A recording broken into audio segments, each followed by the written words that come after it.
वक्रतुंड महाकाय सूर्यकोटी समप्रभ निर्विघ्नं कुरु मे देव सर्वकार्येषु सर्वदा सरस्वती नमस्तुभ्यं वरदे कामरूपिणी विद्यारंभं करिष्यामि सिद्धिर्भवतु मे सदा गुरुर्ब्रह्मा गुरुर्विष्णु गुरुर्देवो महेश्वरः गुरुः साक्षात् परब्रह्म तस्मै श्री गुरवे नमः.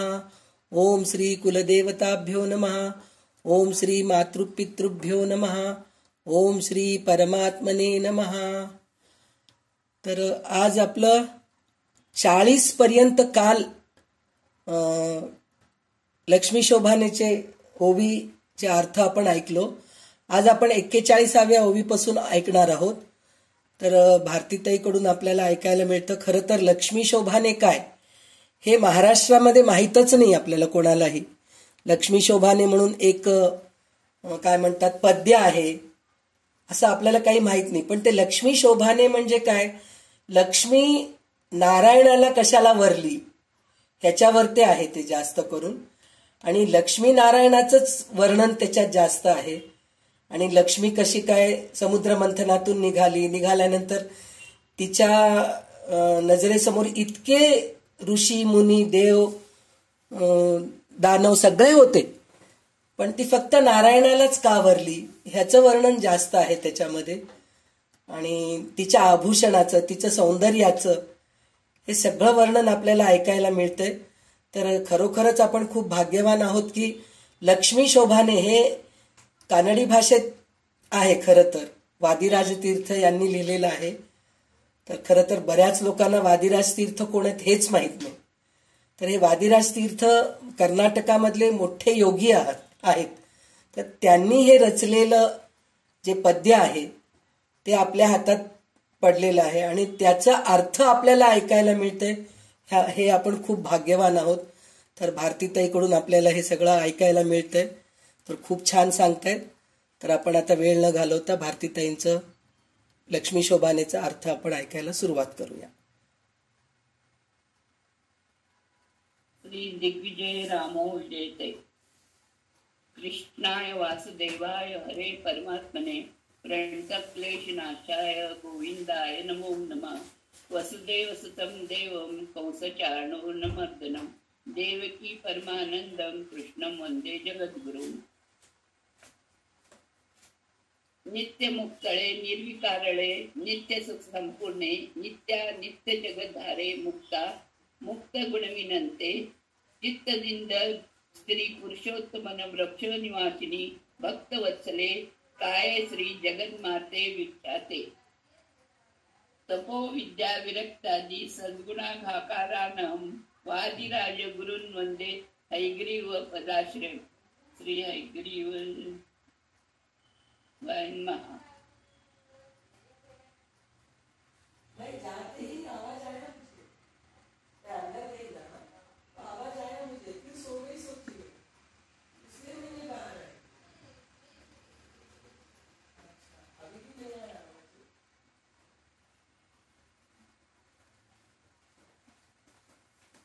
आतापर्यंत आपण श्रीहरी किती श्रेष्ठ आहे त्याला असं ते पटवून देत आहेत. म्हणजे त्याला जरा मरण भूक तहान वगैरे काही नाहीये. त्याला काही कशाचाच दोष नाहीये. तो कसा कसा उद्भवला कसा कसा तो सगळ्यांना सांगितलं त्यांनी उपदेश वगैरे केला याचं सगळं वर्णन त्यांनी केलंय. म्हणजे त्यांना फक्त श्रीहरी किती श्रेष्ठ आहे सांगायचंय. तर त्याचबरोबर आता श्रीकृष्णात श्रीहरीच अजून एक अवतार म्हणजे श्रीकृष्ण. श्रीहरीला काही आई वडील नाही किंवा ते अवतारले पण कृष्णाचं तसं नाही. तो जन्मला आहे असं म्हणतात. म्हणून आजचे सगळे पद्य साधारण कृष्णावरच अवलंबून आहेत. म्हणजे ते पण त्यांना सिद्ध करायचंय की आई वडिलांच्या पासून तो झालेला नाहीये. तो पण पूर्ण अवतारच आहे. तर आता आपण बघूया 41.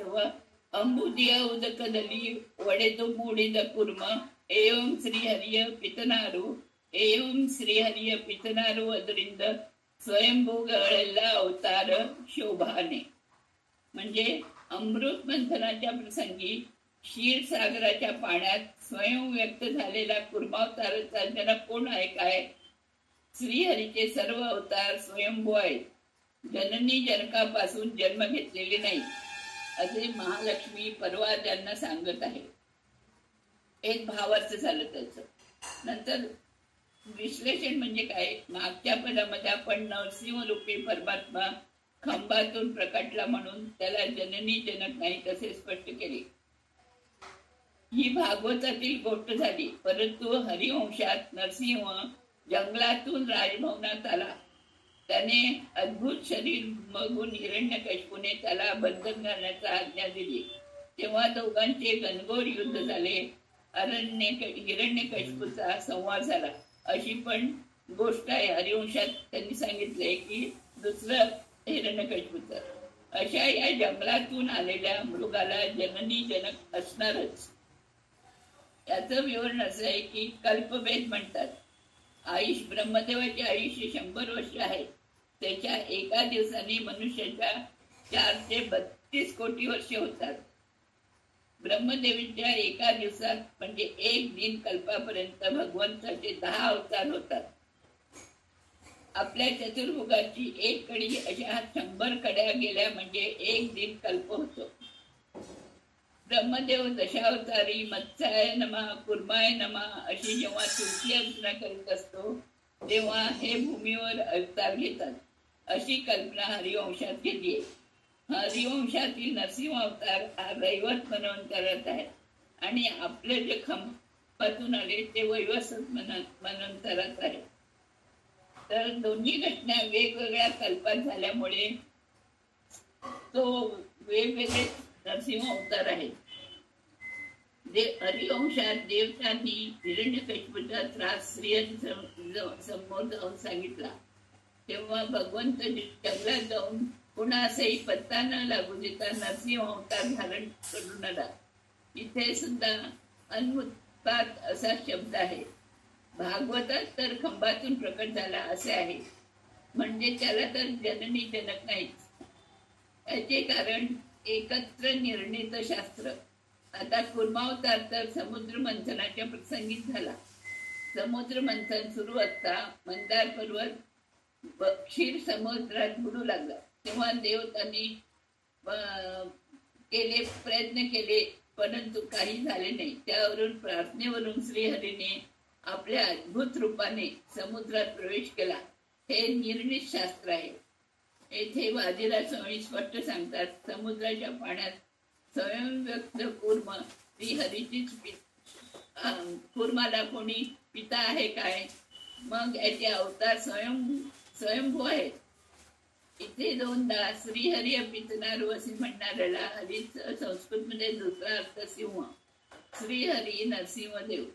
मग मागच्या पदातला नरसिंहदेवास कोणी जननी जनक आहे काय? शास्त्र सांगायला सुद्धा एक क्रम असतो, त्याला समुग्ध क्रम असे म्हणतात. अध्यापकाने आज जर डोके दुखत आहे असे सांगितले तर दृष्टिकोन सांगितलाय कसे कसे आपण घेतो. तर काही विद्यार्थी आज काही पाठ होणार नाही असं करतात, तर दुसरा एखादा जाऊन त्यांना औषधा गोळी आणून देतो आणि तिसरा बरे होईपर्यंत वाट पाहतो. त्याच्याकडून शिकायची वाट पाहतो. हा प्रत्येकाचा दृष्टिकोन आहे. फळ भगवंताच्या अवतार क्रमाचे ज्ञान होते. लौकिक फळ आपल्याला व्यक्तिमत्व मिळते. नेहमी दुसऱ्यांनाच अनुसरून राहणाऱ्यांना स्फूर्ती येते. आपली निंदा करणाऱ्याला आपण वाद घालायलाच पाहिजे. 42 देवकीय गर्भदली देवनवतर सीता भाववनून बल्ल विवेकीಗಳು ಈ ವಸುದೆಯೊಳಗೆ ಕೃಷ್ಣಗೆ ಜನ್ಮವ ಆವ ಪರ್ಯಲ್ಲಿ ನುಡಿವೆ. म्हणजे देवकीच्या गर्भात स्वयं श्रीहरी अवतरला ही वास्तविकता आहे. हे ज्ञानी जन जाणतात. मग हे परवादी तू मात्र गैरसमज करून या भूमीवर सर्वांच्या सारखाच कृष्ण जन्मला आहे असे वाद घालतात. असे महालक्ष्मी विचारत आहेत.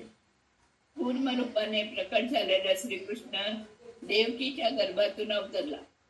श्रीकृष्ण आधी वासुदेवाला मनात 3 महिने राहून नंतर देवकीच्या गर्भात 6 महिने राहिला असे सांगितले आहे. हा वीर्य रूपाने देवकीच्या गर्भात गेलेला नाही.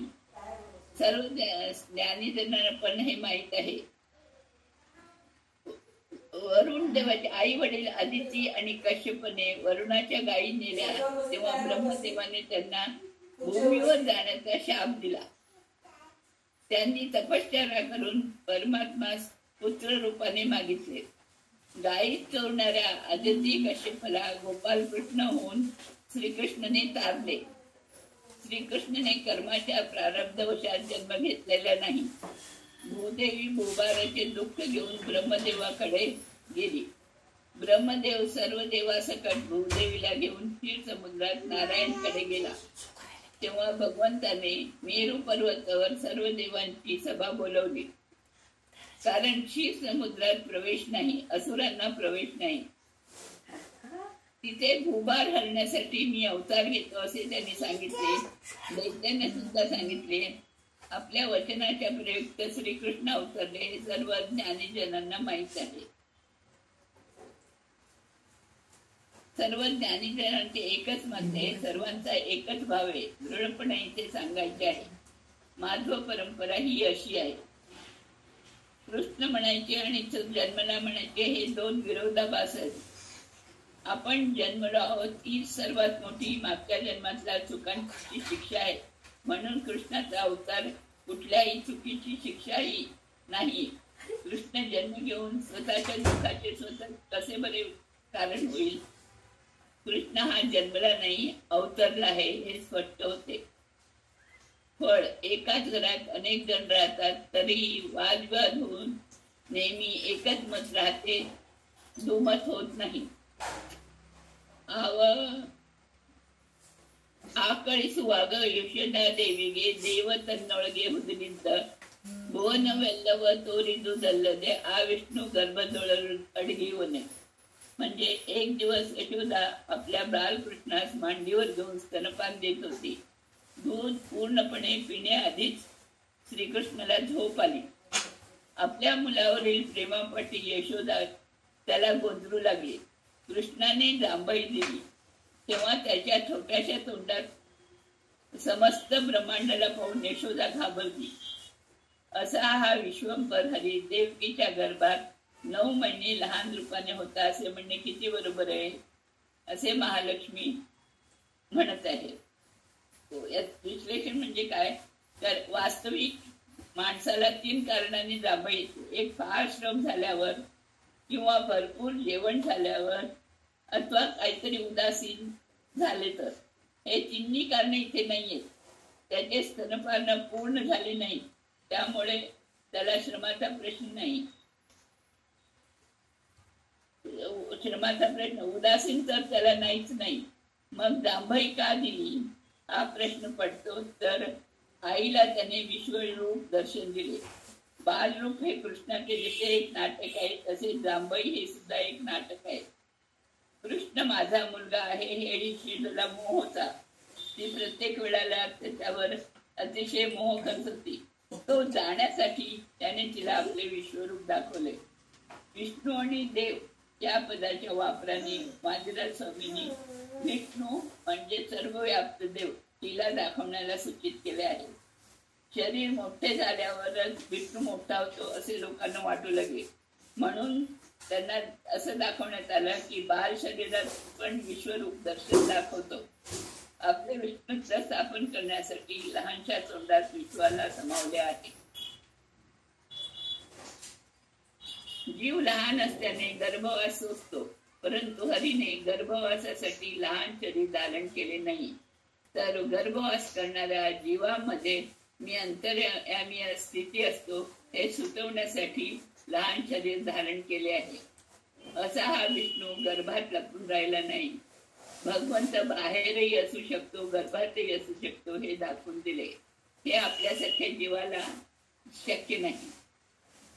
कृष्णाला कर्मबंधन नाही त्यामुळे होणारा गर्भवासही नाही. कर्मबंधन आहे असे म्हटल्यास त्याचे शरीर सुद्धा कर्मनिर्मित म्हणावे लागले. कर्मनिर्मित शरीर एकाच वेळी यशोदेच्या मांडीवर आणि तोंडात दाखवलेला विश्वरूपी ब्रह्मांड असणे शक्य नाही. कर्मबंधन असलेला आपल्यासारख्यांना एकाच वेळी दोन ठिकाणी राहत येत नाही. त्यामुळे श्रीकृष्णाचे हे शिशुरूप स्वेच्छेने धारण केलेले आहे. शिशुरूप धारण केले एवढ्या एकावरून त्याला गर्भवास आहे असे म्हणणे योग्य नाही.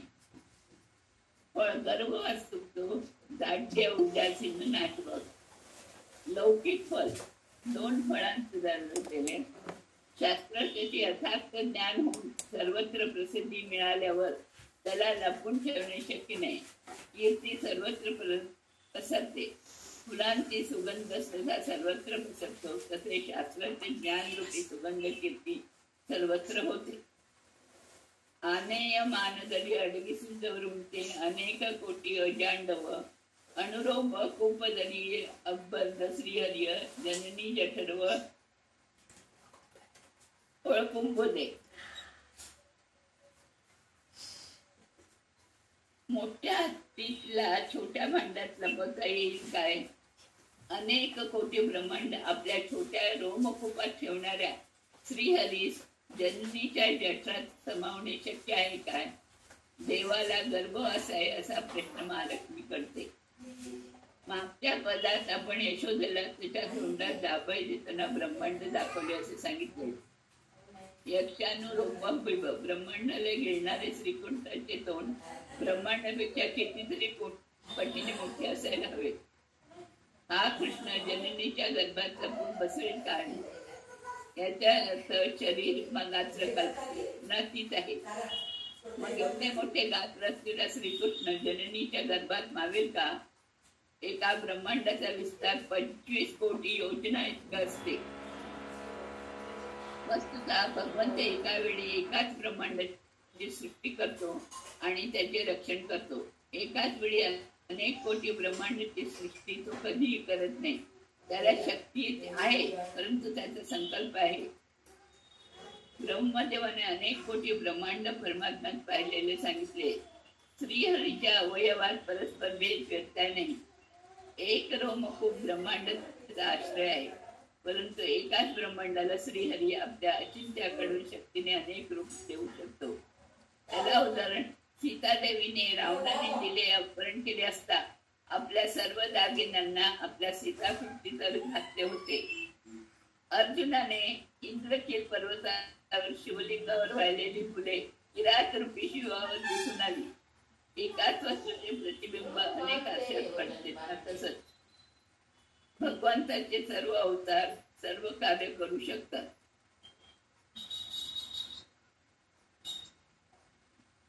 तोंड हे रोमकुपापेक्षा मोठे आहे म्हणून रोमकुपातच ब्रह्मांडाला अणुरूपाने भगवंताने ठेवले आहे.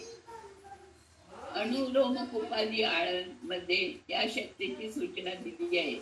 श्रीहरी हा शब्द माझ्या हात धरलेला लक्ष्मीला सुद्धा गर्भ नाही असा त्याचा अभिप्राय करतो. त्याचबरोबर हरती म्हणजे आपल्या भक्तांचे दुःख परिहार करतो असेही होते. मागे सांगितल्याप्रमाणे दुःखाचे मूळ कारण जन्म आहे. जन्म मरणाचा फेरा चुकतो. आदरिंद कृष्णनिगे जन्मवेंबू सत्र मदननी मन कुमारन कदननी कणेगळ शिवन देगे सेवने सुवतेरी घेसवने तू तिलिपुवने. मातेचा गर्भवास नसलेला कृष्ण जन्मला नाही कारण एकच काढून गर्भधारणा करणारा मन्मथ त्याचा पुत्र आहे. कृष्णाचे जननी जनक देवकी आणि वासुदेव कामुक झाले त्यामुळे कृष्णाला गर्भवत झाला असे म्हणणे शक्य नाही. कारण तेव्हा मन्मथाचा अजून जन्म झाला नव्हता. कारण मन्मथ हा कृष्णाचा पुत्र आहे. वासुदेव देवकीच्या कामासाठी आरोपित आहे. कृष्णाचा पत्र मन्मथ आपल्या पिता असलेला कृष्णाच्या छातीवर मदन बाळाचा प्रवृत्ती करू शकेल काय? कृष्ण जन्मना म्हणणाऱ्यांनी थोडे विवरण. जीवन दाम्पत्य जीवनात गर्भधारणा करण्यासाठी सतीपतीचे मिलन होणे आवश्यक आहे. त्यासाठी कामुक भावना पाहिजे. ही कामभावना देणारा मन्मथच अजून जन्मलेला नव्हता. परमात्म्याला 2 मुलं, 1 मुलगी. ब्रह्मदेव आणि मारुती 2 मुलं आणि गंगादेवी ही मुलगी. या आधीच त्या लक्ष्मी शोभान पदामध्ये अमोघ वीर्य व कुमार जनके जनिसे असा प्रश्न करून त्याने उत्तरही लिहून केले. त्यामुळे कृष्णावर कामबाणांचा प्रहार आणि वीर्यस्खलन नाही हे सिद्ध होते. ज्या भागवतात कृष्णाची रासलीला सांगितली आहे त्यातच त्याची भगवानत्वही सांगितले आहे. याची चर्चा मागे झाली आहे. पुढे भागवतामध्ये नारायण मुनी रूपाने बद्रिकाश्रमात कृष्णापाशी मन्मथ अप्सरा स्त्रिया बरोबर गेला. तेव्हा नारायण मुनीच्या मंद स्मिताला सुद्धा हा मन्मथ घाबरून गेला. थरथर कापू लागला असंही सांगितले. म्हणूनच कुमार या शब्दाचा प्रयोग वादिराज स्वामींनी केला आहे. कृष्ण चितींद्रिय आहे, खेळा दिले आहे. यद्यपि पित्याला सर्व येत असले तरी खेळामध्ये मुलापुढे तो मुद्दाम हसतो आणि त्यातून त्याला आनंद असतो. यात मुलाला पण आनंद होतो. तसेच रासलीलेत कृष्णाला कामासक्ती नव्हती, परंतु मन्मथाला खुशी झाली एवढेच. त्यामुळे कामवर्जित कृष्णाला जन्म, प्रकृती, शरीर आणि कामाचे विकार नाही. फळ मन्मथ प्रयुक्त कामाचा उपद्रव अति होणार नाही. दाम्पत्य जीवनात शास्त्रोक्त समागम जेव्हा जेव्हा सांगितले त्या व्यतिरिक्त कामांचा उपद्रव होत नाही. अदरिंद कृष्ण निगे परनारी संगव कोविद राधव बुधरू नुडी नुडीवरे सदर्भ ही मातू सर्व वेदंगळ मूर्धनिंद तावस्तुतीच वरे. आतापर्यंत आपण पाहिले आहे की श्रीकृष्णाने परनारी संग कामुक भावनेने केलेली नाही. वेद पारंगत पंडित तरी कृष्णाला परसंगी केले असे म्हणतील काय? याचं कारण सर्व वेद, भागवत, पुराण कृष्णाच्या रासलीलेचे इतके सुंदर वर्णन केले ते कामुक भावनेने असते तर केले नसते. मग तुम्ही कसं म्हणता असे महालक्ष्मी विचारत आहे. आतापर्यंत आपण पाहिले आहे की श्रीकृष्ण आपल्या पत्नी समेत विहार करताना सुद्धा स्वतःचेच एक स्त्री रूप तिच्या देहात ठेवून त्याच्याशी विहार करतो. त्याला स्वतःच्या आनंदासाठी दुसऱ्यांची गरज नाही. म्हणूनच त्याला स्वमरण असं म्हणतात. कृष्णाने परनारी संग केला असे म्हणणे योग्य आहे काय? वेद पारंगत ब्राह्मण सुद्धा असे म्हणत नाही. वेद हे अपौरुषी आहे. इथे वेदांनी कृष्णाच्या रासलीलेचे आनंदाने वर्णन केले आहे. वेदाला भगवंताचे मूल म्हणणाऱ्यास भगवंताने सांगितलेले वेदांत तथा परमात्म्याने आनंदाने वर्णन केले आहे. स्वतःवर प्रेम करणाऱ्यास कामना लागू होत नाही. दुसऱ्यावर प्रेम करण्यास विकार यावे लागते. विकार येण्यासाठी लागणारा मन्मथ अजून कुमार आहे. त्यामुळे कृष्णाला परनारी संग नाही. कोविद बुधरू सांगत आहेत. म्हणजे वेद बीज म्हणजे त्यात तज्ञ वेदामध्ये पारंगत असणारे ज्ञानीजण जर रासलीलेचे वर्णन करत आहेत तर त्यात काही दोष असणे शक्य आहे का? आपण जीवाशिवाचे ऐक्य सांगणार नाही. वेद ही जीवांचे दुःख घालवणार आहे. कोविद ब्राह्मण म्हणजे कृष्ण स्वतःच एक रूपाबरोबर रममाण होऊन करत असलेल्या रासलीला पाहून आनंदित होतात. वेद या रासलीलाचे वर्णन आनंदाने करत आहेत. 16,000 अग्निपुत्रांनी आम्ही श्रीकृष्णाच्या प्रेयसी व्हावेत असा वर मिळाला. त्या 16,000 गोपिका स्त्रिया अग्निपुत्र होऊन कृष्णाबरोबर रासलीला करताना गोपिकांचे अजून एक शरीर निर्माण करून ते त्यांच्या नवऱ्याबरोबर ठेवल्यामुळे त्यांच्या नवऱ्यांनी या गोपिका स्त्रियावर आक्षेप घेतला नाही. 16,000 गोपिका स्त्रियांमध्ये स्वतः एका कपाने विहार करीत 16,000 गोपिका स्त्रियांची अजून एक शरीर कृष्णाने त्यांच्या नवऱ्याच्या अंतःपुरात ठेवले होते. फळ जीवनात कधी कधी वैराग्य आले तरी बायका मुलं प्रेम करीत असलेले नाटक करत असताना सुद्धा हे मुलांना समजत नाही. संसारात हे असेच असते. आपण नवरा बायको मुलं यांच्यावर प्रेम करत असले तरी त्यात पूर्णपणे अडकून राहू नये. यंदा यंद भागवत दचिंद मातनु मंद मानव मनसिगे संतको जगके कैवल्य विव मुकुंदगे कुंद करते सल्लगे. म्हणजे कृष्णाची रासलीला हे एक नाटक आहे. वेद प्रवीण पंडित कृष्णाने परनारी संग केला हे मानत नाही. वेद सुद्धा आनंदाने कृष्णाच्या रासलीलेचे वर्णन करतात. श्रीमद भागवत सुद्धा याच अर्थाचे वेदलीला वाक्य केले. असे असता मंदमती मानव मनाची गाठ बांध जगाला मुक्ती देणाऱ्या मुकुंदाला दोषारोपण करणे योग्य नाहीये. भागवतात ब्रह्मसूत्राला अनुसरून शास्त्रास्त्र केले आहे. सकल वेदामधील सारभक्त विष्णू भक्ती सांगणारा ग्रंथ म्हणजे भागवत. वेद महाभारत पुराणामध्ये भागवताची महिमा विस्ताराने सांगितली असले तरी त्याची शैली कठीण आहे. म्हणून धर्मादी निरूपण सोडून केवळ भगवंताची महिमा सुलभ रीतीने वर्णन करायची प्रार्थना नारदांनी वेद व्यासाने केली. त्याच्या विनंतीत मान देऊन व्यासाने गायत्री प्रतिपाद्य ग्रंथ रचला. भागवत हे वेदरूपी कल्पवृक्षाला लागलेले रसाळ फळ आहे. सर्व शास्त्राचे सारभूत पिकलेले रसाळ फळ आहे. यात साली बियासारखे त्याज्य वस्तू नाहीत. म्हणूनच भागवत रस असे म्हटले जाते. जशी सोन्याची परीक्षा अग्नीत, शूरांची युद्धात, आपत्कालात गृहिणीची परीक्षा होते, तशी विद्वानांची परीक्षा भागवत मध्ये होते. भागवताने तर कृष्णाच्या परिणामी संघावर आक्षेप केला नाही. वेद पारंगत पंडितही पण केला नाही. परीक्षिताने सुद्धा याविषयी प्रश्न केला असता शुकमुनीने त्याचे समर्पक उत्तर दिले आहे. हे मूर्खा, तू मुकुंदावर दोषारोपण करणे योग्य आहे काय? मुकुंद म्हणजे ज्याचा काही दोषही नाही, जो मनाला स्थैर्य देतो, मोक्ष देतो असा आहे. मन स्थिर झाले तर मुक्ती शाश्वत आहे. केवळ स्थिरत्व संसारातून मुक्त करणाऱ्या कृष्णावर नसलेले आरोप तू करू नकोस असे महालक्ष्मी बजावत आहेत. हत्तवर्षुदे ಕೆಳಗೆ ಮಕ್ಕಳ ಆಟಿಗೆ ನಿಶ್ಚಿತ ಸ್ತ್ರೀಯರಿಲೆ ಎರಗುವುದೇ ಅರ್ತಿಯಂದರ್ಚಿತ ಗೋಕುಲದ ಕನ್ಯೆಯರ सत्य संकल्प व्यर्थित.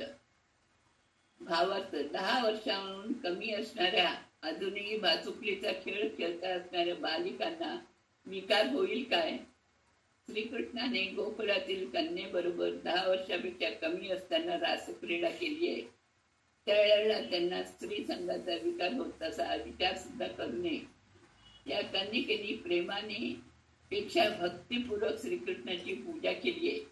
त्यामुळे सत्य संकल्प श्रीकृष्णाने त्यांच्या बरोबर रासक्रीडा केली असे लक्ष्मी सांगत आहे. संपूर्ण रामायण सांगून झाले तरी सीतारामाची कोण असे विचारणार आहेत. कृष्णाला 10 लक्ष मुलं वगैरे वाचून विचारणांनी प्रतिपक्ष करूयात. कृष्णाने गोपिका स्त्रियांबरोबर विहार केला तेव्हा त्याचे वय काय होते? केवळ 5-6 वर्ष. 7 वर्षाच्या बालकृष्णाने 7 दिवस गोवर्धन पर्वत उचलला. या लहान बालकाला लिंग प्रज्ञा होती काय? या कन्या भातुकलेच्या बाहुलीप्रमाणे आहेत. बाहुलीला पाहून मनात विकार येणे शक्य आहे काय? 8 वर्षाच्या मुलीला 10 वर्षाच्या मुलीस कन्या आणि बारे आणि त्याच्या पुढे मुलींना कुमारी म्हणतात. इथे गोकुलाचं कन्या असा शब्द स्वामींनी वापरलाय. त्या बालिका 10 वर्षाच्या खालच्या आहेत, कन्निका म्हणजे, आणि कृष्ण हा बालक आहे. श्रीकृष्णाच्या विकाराने कली केवळ मन घडेल काय? बरं, मनात विकार येण्यासाठी मनमताचा कामबाज प्रयोग श्रीकृष्णावर चालेल काय? त्यामुळे त्यांच्यावर मनमता प्रयोग चालू शकेल, परंतु त्या कृष्णावर झोतात आल्या. श्रीकृष्ण त्यांच्या मागे गेला नाही. श्रीकृष्णास मनमताच्या बाणांचा विकार घेणे शक्य नाही. इथे बालराज स्वामींनी स्पष्ट केले आहे. या 10 वर्षाच्या कन्यकेंनी प्रेमाने भक्तिपूर्वक श्रीकृष्णाची पूजा केली आहे. त्यांनी प्रेमाने श्रीकृष्णाला साथ घातली. त्यांच्या प्रेमापोटी कृष्णाने त्यांच्याबरोबर रासक्रीडा केली. खेळण्याच्या बाहुली बरोबर जसे खेळावे तसे तो त्यांच्याबरोबर खेळले आहे आणि नृत्य केले आहे. ಹತ್ತು ಮತ್ತಾರು ಸಾಸಿರ ಸ್ತ್ರೀಯರಲ್ಲಿ ಹತ್ತು ಹತ್ಯನಿಪಕರ್ಮದಿಂದ ಪುತ್ರರ ವೀರ್ಯದಲ್ಲಿ ಸೃಷ್ಟಿಸುವುದುಂಟೆ ಅರ್ತ್ಯ सृष्टी हरिगिदू 16,000 पत्नीपासून प्रत्येकीला 10 मुलांना कोणीतरी वीर्यापासून क्रमाने मुलांना जन्म देईल काय. पूर्णानंद श्रीहरीची ही एक आनंदाने झालेली सृष्टी आहे. म्हणजे मागच्या पदात श्रीकृष्ण गोपी समेत रमामण झाले. काम भावने नाही, कारण तो 10 वर्षाचा बालक होता असं परवादी म्हणतात. हे मान्य केले. परंतु द्वारकेत गृहस्थ जीवनात श्रीकृष्णाला 16,000 पत्न्यापासून प्रत्येकीला 10 मुलं झाली असे भागवतात सांगितले. त्याचे विवरण काय. तर या सर्व पुत्रांचे रूप गुण आकार सर्व श्रीकृष्णासारखे सुंदर होते. म्हणूनच शंभरासुराकडे वाढलेल्या प्रद्युम्नाला जेव्हा तो द्वारकेला येताना पाहून त्यांना श्रीकृष्ण आल्याचा भ्रम झाला असे भागवतात वर्णन केले आहे. आधी सांगितल्याप्रमाणे प्रलय काळात रमादेवी बरोबर एकांतात श्रीकृष्णाला मुलं झाली नाही, कारण तिथे तो परब्रह्म आहे. पण ते इथे गोकुळात मानवाप्रमाणे असणारे श्रीकृष्णाचा मानवांना असणारे सहज कामाचे विकार आहे काय, तसं नाहीये. श्रीकृष्णात 16,008 बायका आणि प्रत्येकाला 10 मुलं हे मानव शक्तीचे दीर्घ गिर्यापासून झालेली संतान नाही. म्हणून कृष्ण हा मानव नाही आणि मानवांना असणारा कामही विकार नाही. सदर राजाला 60,000 मुलं होती असे भागवतात येते. परंतु हे त्याच्या स्वतःच्या सामर्थ्याने झालेले नाही. त्याला शंकराचे वरदान होते. असे असूनही त्याच्या दोन्ही भार्यामध्ये त्याला समान पुत्र झाले नाही. वैदर्भी नावाच्या बायकोपासून 60,000 आणि शैंबे पासून फक्त एकच पुत्र झाला. परंतु श्रीकृष्णाचे कोणाच्या वरदानाचे बळ नव्हते. त्याने स्वसामर्थ्याने स्वतःच्या इच्छेने सर्व 16,000 मध्ये 108 पत्न्यांना प्रत्येकी 10 मुलं दिली आणि एकीला जास्त नाही आणि एकीला कमी नाही. सर्वांना पुत्र संतान दिले. त्यामुळे श्रीकृष्णाला आनंदरेकाने जन्म घातले. आपला आनंद झाल्यावर आपण हसतो नाचतो, तर श्रीकृष्ण सृष्टीचे कार्य करतो. त्यामुळे कृष्णाची संतती ही आनंदाचा उद्रेक आहे. ती त्याच्या वीर्यापासून झाली असती तर सामर्थ्यामध्ये त्याच्या बरोबरीची असती, पण प्रत्यक्षात तसे दिसत नाही. रोम उपकोटी वृक्कंगळ निर्मिसी गोपालर तरळीशील नम श्रीकृष्ण मक्कळ सुजिसुव हिम्मे बलवरिगे सधलिके. भावार्थ त्याचा. श्रीकृष्णाने आपल्या रोम कुपातून कोट्यांतर लांडग्याची सृष्टी करून गोपालकांना नंद गोकुळ सोडून वृंदावनाला जाण्याचा प्रसंग आणला.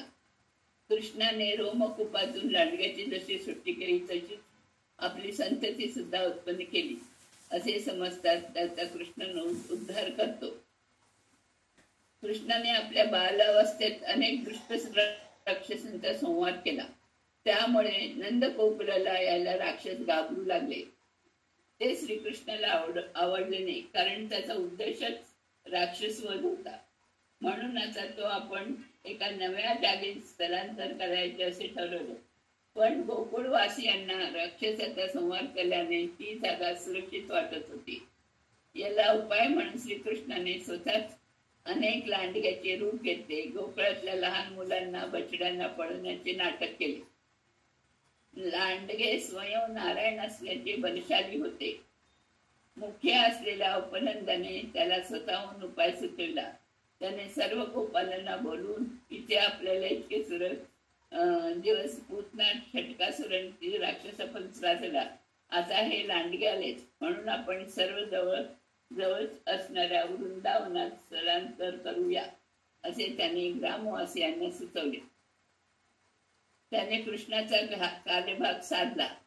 या प्रसंगाने जे लोक कृष्णाच्या 16,000 स्त्रियापासून सामान्य मनुष्याप्रमाणे कामुकतेने संत झाली असे म्हणणाऱ्यांना त्यांना एक कारण मिळते. कारण ते कोट्यांतर लांडगे कृष्णानेच उत्पन्न केले. ते स्वतःच्या फक्त इच्छेवर येते. इथे कामोक्षेचा प्रश्नच उद्भवत नाही, त्यामुळे कृष्णास कामाचा उपद्रव नाही. माझा लोक विलक्षण भाव कर्म जे उत्तम रीतीने जाणतात त्यांना पुनर्जन्म नाही, ते मुक्त होतात असे स्वयं श्रीकृष्णाने भगवद्गीतेत सांगितले आहे. श्रीकृष्ण दोषरहित आहे, तसेच त्याचे सर्व कर्म लोक विलक्षण आहेत असे जाणतात त्यांचा तो उद्धार करतो आणि जन्म मरणाच्या फेरीत घालत नाही. आपण इथेच थांबूया आता. श्रीकृष्णार्पणमस्तु. श्रीमद्वेषार्पणमस्तु.